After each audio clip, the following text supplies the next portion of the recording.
Halo sobat, kembali lagi di channel BC Berani Coba, channel yang membahas tentang peluang usaha dan budidaya. Usaha budidaya pembesaran belut merupakan salah satu usaha alternatif untuk memenuhi permintaan pasar yang semakin tinggi atas daging belut yang bergizi tinggi. Usaha budidaya belut juga sangat mudah untuk dilakukan dan dapat menyesuaikan dengan kondisi lahannya. Usaha budidaya belut menjanjikan keuntungan besar bagi pelaku usahanya. Belut juga memiliki potensi yang besar untuk diekspor ke beberapa negara karena permintaan akan daging belut masih sangat tinggi, sementara untuk persediaannya belum cukup memenuhi. Usaha pembesaran belut memang belum banyak dilakukan oleh masyarakat. Hal itu tidak lepas dari terbatasnya informasi mengenai bagaimana cara dan teknik budidaya belut. Padahal dapat dikatakan bahwa budidaya pembesaran belut relatif cukup mudah. Kalau kalian masih penasaran dengan cara ternak belut di terpal dengan biaya hemat, tetap stay di channel Berani Coba ya, dan jangan lupa klik tombol subscribe serta aktifkan tombol loncengnya biar gak ketinggalan berbagai informasi menarik yang lainnya. Sekarang ini permintaan belut masih didominasi dari hasil tangkapan alam dan juga hasil budidaya masih belum mampu memenuhi kebutuhan pasar. Oleh sebab itu, peluang usaha untuk budidaya pembesaran belut masih sangat terbuka lebar.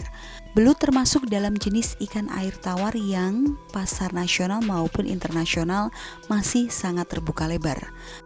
Belut atau jenis ikan ini mengandung kandungan gizi yang cukup tinggi sehingga bisa diterima oleh masyarakat dengan baik dalam bentuk masih fresh atau segar maupun dalam bentuk olahan.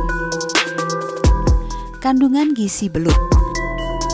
Belut memiliki kandungan gizi yang cukup baik bagi kesehatan tubuh manusia, di antaranya sebagai sumber protein dan sumber energi.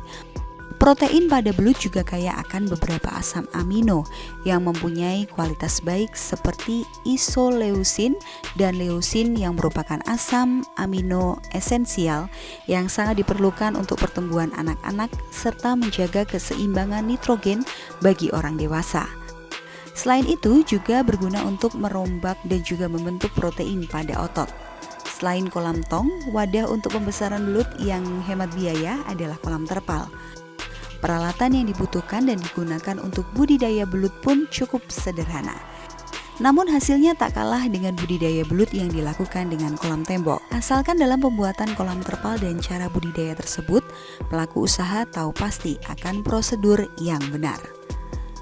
Pastikan lokasi usaha budidaya tersedia air yang cukup.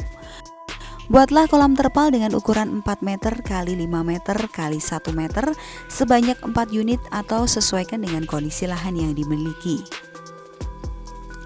Buatlah media di kolam terpal secara tersusun dengan tinggi seluruhnya 80 cm.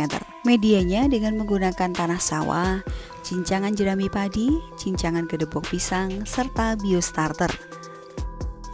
Masukkan air bersih ke dalam media tersebut sampai ketinggian 10 cm dari permukaan media yang paling atas. Biarkan media tersebut selama kurang lebih 1-2 bulan sehingga media dapat terfermentasi dengan baik. Siapkan beberapa peralatan yang dibutuhkan seperti pH meter, termometer, dan test kit untuk kualitas air. Kemudian tebarkan benih yang berkualitas baik dengan kepadatan 1,5 kg per meter kubik. Keuntungan bisnis belut kolam terpal. Penggunaan jenis kolam terpal untuk budidaya belut terbukti lebih efektif serta lebih murah jika dibandingkan dengan kolam tembok. Proses untuk pemanenannya pun juga lebih mudah. Kolam terpal untuk pembesaran belut dapat diaplikasikan ke dalam beberapa bentuk. Misalnya saja kolam terpal dalam tanah. Kolam model ini lebih direkomendasikan karena dapat menstabilkan suhu pada media dan lebih mudah dalam pembuatannya. Keuntungan lain yang bisa didapatkan oleh para pelaku usaha dengan budidaya belut ini adalah mudahnya belut berkembang biak di kolam dengan media yang menyerupai habitat aslinya. Belut pun dapat dibudidayakan dengan tingkat kepadatan tinggi. Kunci sukses ternak belut di terpal.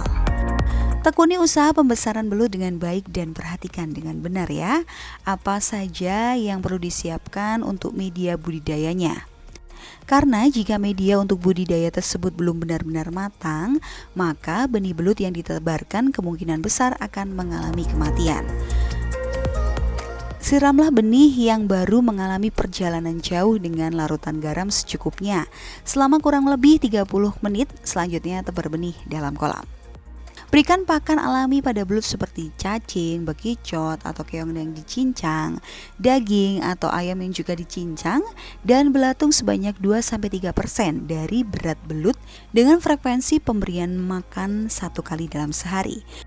Jangan pernah mengandalkan pertumbuhan pakan secara alami yang berasal dari media budidaya. Jadi pakan untuk belut harus disuplai dari luar dengan takaran yang sesuai dengan ukuran agar belut tidak kekurangan pakan dan menyebabkan kematian. Pemberian pakan yang baik juga akan berdampak baik sehingga menghasilkan panen yang terbaik pula.